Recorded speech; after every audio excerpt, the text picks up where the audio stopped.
I'm Roger Baker, Executive Director of the Stratfor Center for Applied Geopolitics at RANE, a global center of excellence for geopolitical intelligence and analysis. Learn how you can put geopolitics to work for your organization at ranenetwork.com.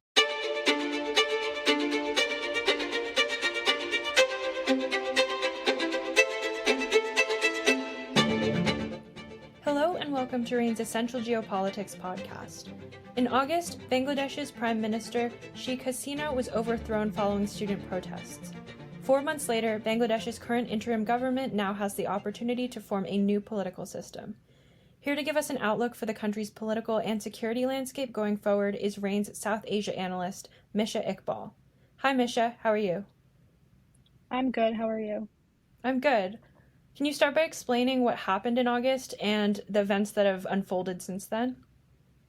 Sure, and it's interesting because the last time we spoke about Bangladesh was ahead of the January general elections, and now we're here in a completely different and unpredicted environment. But basically, student protests began in early July after a top court in Bangladesh reinstated a controversial quota system that was originally abolished in 2018. And this was in response to petition from relatives of war veterans. And basically, what this quota does, it reserves 30% of government jobs for family members of veterans who fought in Bangladesh's 1971 War of Independence. And the quota system also reserves jobs for minorities and disabled people and women, though the controversy and protesters didn't take issue with this as much as they did of that 30% reservation for those family members of veterans. And so basically, that's where, the protests really sparked from. And despite authorities cracking down on unrest and eventually even reducing the job quota, these actions failed to quell protesters' anger, and these demonstrations eventually escalated into a broader anti-government movement. Now, it's very common for Bangladesh to experience social unrest and protests, but this was a little different. These protests, the quota ones that I was just talking about, started quite peacefully, but because of other kind of factors like opposition parties, but then also the ruling Awami League kind of cracking down on this, that really escalated things. So this is why we saw that the unrest directed at Hasina and her ruling Awami League reached a peak when thousands of anti-government protesters defied a nationwide curfew and stormed her residence. At this point, like I said, the protests kind of spiraled into beyond that quota protest, but more of an anti-government movement. People demanded that she resign, and that any other Awami League members that were considered corrupt also resign. And so, with this peak, when they stormed her residence, a local media report did indicate that she had escaped moments before, and subsequently boarded a military helicopter to flee to India. And then Bangladesh's army chief on August 5th later announced that she had indeed resigned. And this paved the way for an interim government to form. This is led by Muhammad Yunus, who's sworn in as a chief minister, and also other advisors that include a diverse range of prominent figures like renowned human rights defenders, legal experts, and also even 2 students from that student-led movement. And basically, the goal here is to have a neutral kind of caretaker government. They didn't want a government that was formed of political parties, just because that would be even more controversial, and they really wanted somebody that could oversee this transition period in a neutral kind of environment. And so, Yunus basically represents an effort to, address Bangladesh at a very politically sensitive time, given his lack of affiliation with any party. He's viewed as someone who could potentially mediate the diverging views between different parties, while also focusing on economic and social stability and commitment to fair governance and reforms.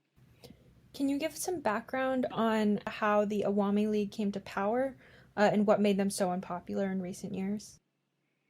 Yeah, so the Awami League's controversial reputation stems from really their long-standing dominance in Bangladeshi politics and their governance style, which is often characterized as authoritarian. They were helpful in leading the independent movement in 1971, but since then, the party has faced a lot of accusations of suppressing dissent, politicizing state institutions, and undermining democratic norms. And, Bangladesh or Awami League for Bangladesh is often characterized for helping with economic recovery. Bangladesh was often regarded as an economic miracle. But despite this, the Awami League's popularity has really waned due to these allegations of corruption, nepotism, and the crackdown on opposition parties, particularly the Bangladesh Nationalist Party, the BNP, which is the main opposition party. And this is further underscored by just really elections and their handling of the electoral process. They're often thought and alleged to engage in voter manipulation, voter suppression. And so this is what's really fueled this discontent, along with, a lot of human rights allegations, accusations of human rights abuses, including the suppression of media freedom and targeting of journalists and activists, which has further tarnished their image. In terms of their power, Bangladesh has had a long history of the military being involved in politics. And in 2006 in particular, we saw a lot of instability when it was the BNP, that opposition party that I had mentioned, and the Awami League, led by Hasina, kind of going head to head in elections. And so in response, the president at the time suspended the election and established an interim government, which lasted 2 years and was heavily influenced by the military. At this time, the military played a central role in political affairs and eventually, brought it to the 2008 election. But during that, 2-year period, the military was involved in kind of a similar allegations as the Awami League in terms of widespread arrest of political leaders, crackdown on dissent. And so when their rule ended in 2008 and Hasina's Awami League emerged victorious, it was good in the sense where it restored civilian rule, but it was also controversial that in the sense that people thought that the army favored the Awami League. And so that kind of long-standing reputation really bled into the Awami League's role. What can Bangladesh expect next in terms of major challenges, roadblocks, and or like election scenarios that will help guide the next outline for forming an organization? What can we forecast in the coming months and years? Yeah, so now where we are with interim government is that their main priority is really rebuilding Bangladesh. They want, in their words, a new Bangladesh, a Bangladesh kind of free of anti-democratic practices. So in that sense, they're really focusing on reforming and ensuring that institutions are independent from the executive power. So this includes reforms in the banking sector, the judiciary, police, education, health, really just building it up from the ground, if you will, which is quite a big feat. They have a laundry list of reforms that they want to do, but whether they'll be able to do it in the short term is up for, it depends on like the resources available, which at this time doesn't seem possible. And the way they're framing this is that they want to get these reforms done before they can hold elections. That way they don't want to have a scenario where they hold elections and Bangladesh is still grappling with these reforms. But like I said, this is, quite a heavy list of things that they want to do, things that I think they'll prioritize in the coming months, in the coming years, is an independent judiciary. They've already taken some steps to restore judicial independence. Other steps include establishing fair practices and then also appointing judges that are not necessarily linked to the Awami League. Same thing with the security and police. The police, they're trying to reform that and reframe that in the sense where police often acted in the guidance of Hasina and worked for Hasina, but they really want to reframe that to have the police be for the people. It's interesting though, because going off of Hasina's resignation, the key sentiment in Bangladesh at the moment is more so that they don't want Awami League to return. So a lot of these policies that we're seeing seem anti-Awami League, or efforts to kind of sideline Awami League, which are undemocratic in itself. And so, there are concerns that while, yes, they are trying to reform Bangladesh, that they themselves are doing what the Awami League did. And so right now, people are for that, but in the coming, the longer term, that could certainly be an issue in terms of other countries kind of criticizing that, even opposition parties saying that that's democratically unfair.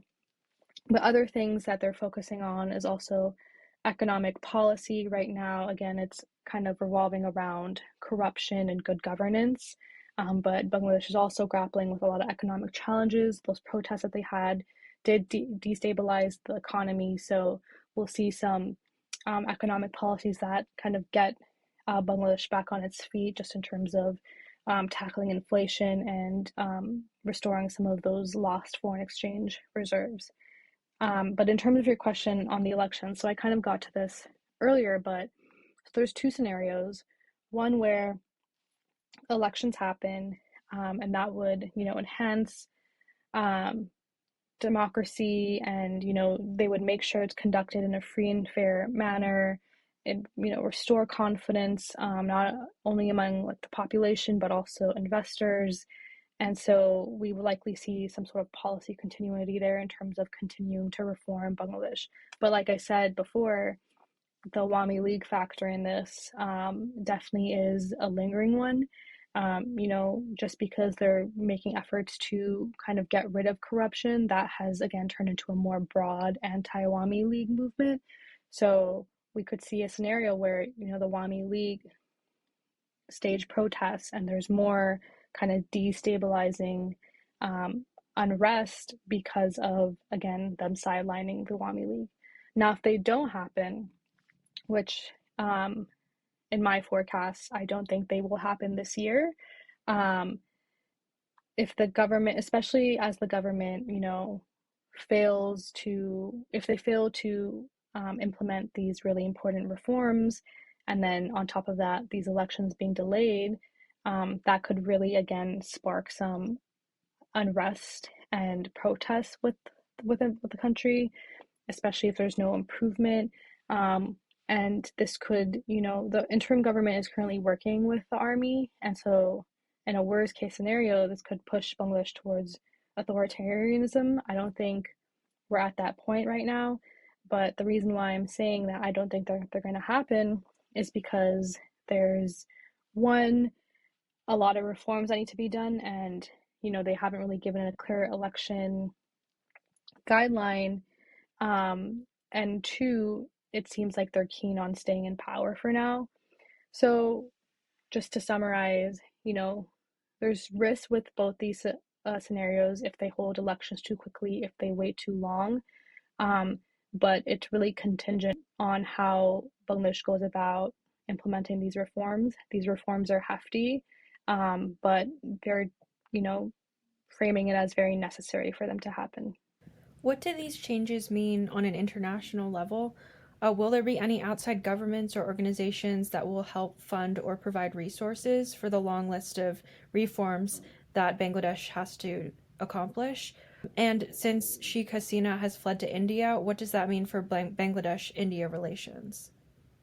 Yeah, so I mean, on the question of, different countries providing aid, we've seen some of that, and we can certainly see more